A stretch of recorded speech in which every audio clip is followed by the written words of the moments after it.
তো গাইজ এই বেলো নিবা নেদে গতিকে বেলটো থৈ যাব লগা হ'ল পৰীক্ষা গাইজ ফুল মানে চাপ হৈ যাব এতিয়া মানে ফুল চেকিং চলি আছে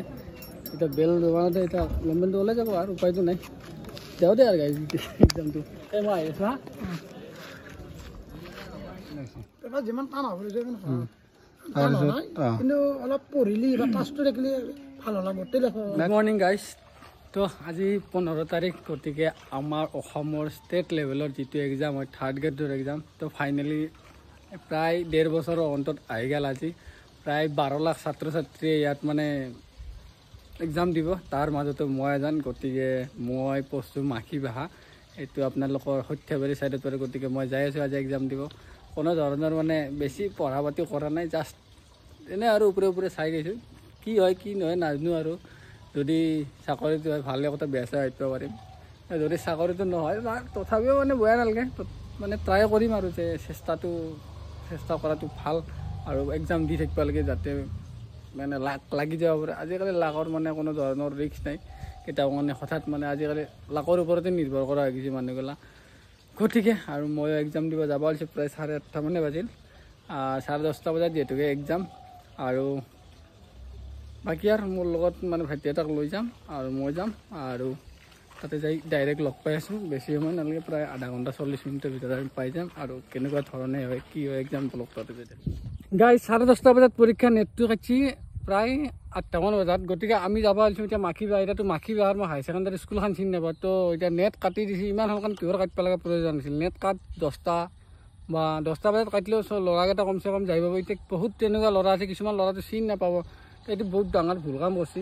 তথাপি আমি যাই থাকোঁ আৰু মানে এতিয়া চামতা হৈ যাব এইবিলাক মই ভাবিছোঁ ভিতৰত দি যাম কিন্তু ভিতৰত দিও যোৱা নহ'ব এইটো বহুত ভুল হৈছে আৰু যে নেট এতিয়া কাটিব নালাগিছে প্ৰায় 1 ঘণ্টামান দেৰিকৈ কাটিব লাগিছিল প্ৰায় ল'ৰাকেইটা কি যাৰ লোকেশ্যন য'ত আছে কমচে কম চিনি পেলা হ'ল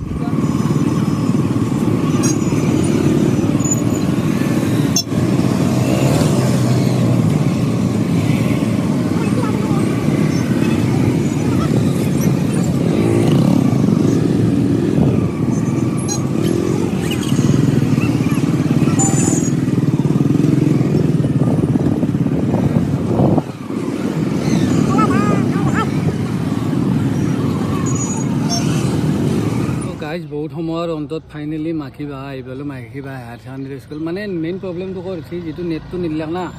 মানে নেটটো পূৰা টোটেলি আমাৰ চৰকাৰৰ পৰা বন্ধ কৰি দিছে প্ৰায় 8:30 বজাতে বন্ধ কৰি দিছে 8:30 বজাত বন্ধ কৰি দিয়াৰ লগে লগে মানে অলপ মোৰ বুলি নহয় বহুতৰে প্ৰব্লেম হ'ব যিহেতুকে এইগিলান একেবাৰে ভিতৰা জেগা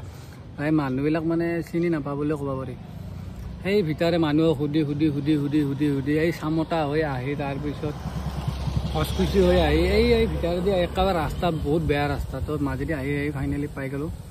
মাখিবাহা হায়াৰ ছেকেণ্ডেৰী স্কুল সেইকাৰণে প্ৰায় 9টা বাজিল কমচে কম 1 ঘণ্টা লাগিছে না তো 1 ঘণ্টাৰ অন্তত ফাইনেলি আহি গ'লোঁ মাখিবাহা হায়াৰ ছেকেণ্ডেৰী স্কুল ইয়াতে মোৰ এক্সাম আছে তো এক্সামটো দি লওঁ গাইজ বহুত কষ্ট হৈছে এনেকুৱা বেয়া ৰাস্তা অলপ ভালে কৰা নাই এডমিটখন লৈ ল'লোঁ তাৰপিছত কলম লৈ যাম আৰু আপোনাৰ ডকুমেণ্টছখিনি লৈ ল'ম এতিয়া এক্সামটো দি আহোঁ তাৰপিছত আপোনালোকৰ লগত লগ হৈ আছোঁ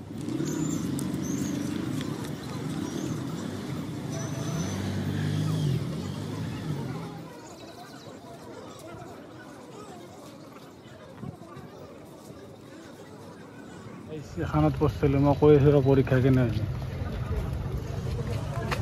গাইজ ফাইনেলি আমাৰ থাৰ্ড গ্ৰেডৰ এক্সাম শেষ হৈ গ'ল বাকী এক্সামৰ পেপাৰ ইমান টান নাছিল তথাপিও মানে আমি বেছি লিখিব পৰা নাই বহুত সহজ প্ৰশ্ন হৈছে মেথছগিলাও বহুত সহজ হৈছে আৰু মানে এটা অলপ মানে সেই অলপ বাহিৰা কুৱেশ্যন বেছিকৈ মানে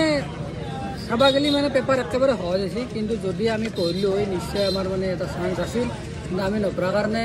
মানে কটা পৰীক্ষা থাৰ্ড গ্ৰেডৰ মানে যিটো আমাৰ নন টেকনিকেলৰ এক্সাম আছিল হৈ গ'ল এতিয়া ধুনীয়াকৈ যাওঁ অলপ কিবা খাই ল'লোঁ অলপ চিঙৰা খাই ল'লোঁ বাকী আমাৰ সজো আছে ইয়াতে আৰু মই জানিলে আমাৰ দুজন ব্যক্তি আৰু মানে এক্সাম দি আহিলাক তো কেনে হ'ল তহঁতৰ পৰীক্ষা পেপাৰ কেনে হৈছে সঁচা কথা এইটো বন্ধ কৰ পেপাৰ যিমান টান হ'ব কিন্তু অলপ পঢ়িলি বা ক্লাছটো দেখিলে ভাল হ'ল গোটেইখিনিতো বহুত সহজ হৈছে মেথছত মানে কেনে জিকে অলপ মানে বাহিৰা কুৱেশ্যন বেছি গৈছে ৰিজনিং ইমান টাফ হোৱা নাই এই জিকেৰ অলপ বাহিৰা কুৱেশ্যন বেছি গৈছে কোনটো প্ৰথম অপশ্যন এ বটাৰ কোনটো বাইৰে মানে যোগা ৰিজনিং আৰু গণিত মই আন্দাজে কৰিছো সঁচা কথা এই গণিত একেবাৰে হয় গণিত ডাইৰেক্ট গমে বেই গণিত ডাইৰেক্ট গম পালিও গণিত মানে ইমান ব্ৰেইন নাই মোৰ ইংলিছ খানি হ'ব কিন্তু গণিত আৰু মই পেপাৰ বহুত হয় যদি পঢ়িলো যোগা পঢ়া ষ্টুডেণ্টৰ কাৰণে পেপাৰ বহুত এটা মই এটা কথা কওঁ মানে পৰীক্ষা আমি নপঢ়াৰ কাৰণে আমাৰ কাৰণে অলপ টাফ হৈছে বেছি তেওঁ বোলে যিখিনি বাহিৰা নলেজ আছে সেইখিনি দি ভালে লিখছো নিজৰখিনি লিখছো মানে আৰু বাকী আৰু চব কৰিবি না নকৰা কিমান মান কাটা যাব অনুমানিক যেহেতু পেপাৰ আনবা নিদিলা অনুমানিক কিমান মান হ'ব অনুমানিক কিমান মান হ'ব মই নিজে 70 প্লাছ কৰিছোঁ 70 মান কৰিছোঁ আৰু বাকী আৰু কিছুমান অলপ আইডিয়াটো দিয়া গৈছে কিবা মোৰ এই 50 মান কাটা যাব 40-50 মান কাটা যাব যাব এখনি আমি পঢ়া নাই না কোনদিন পঢ়িছোঁ নেকি বিশ্বাস এটা ৰাখিছোঁ তো গাইজ আপোনালোকে যদি পৰীক্ষা দিয়ে আগতে পঢ়িলোঁ একেবাৰে সহজ কুৱেশ্যন আহে মই সেইটো মানে আজি মই ফাৰ্ষ্ট টাইম দিছোঁ থাৰ্ড গ্ৰেডৰ এটা বস্তু ভুল হ'ল কোনটো জানা না ফ্ৰেণ্ডৰ যি হেৰি লিখিব বেলেগ কৰে ফ্ৰেণ্ডৰ আনফ্ৰেণ্ড লেখা ই হয়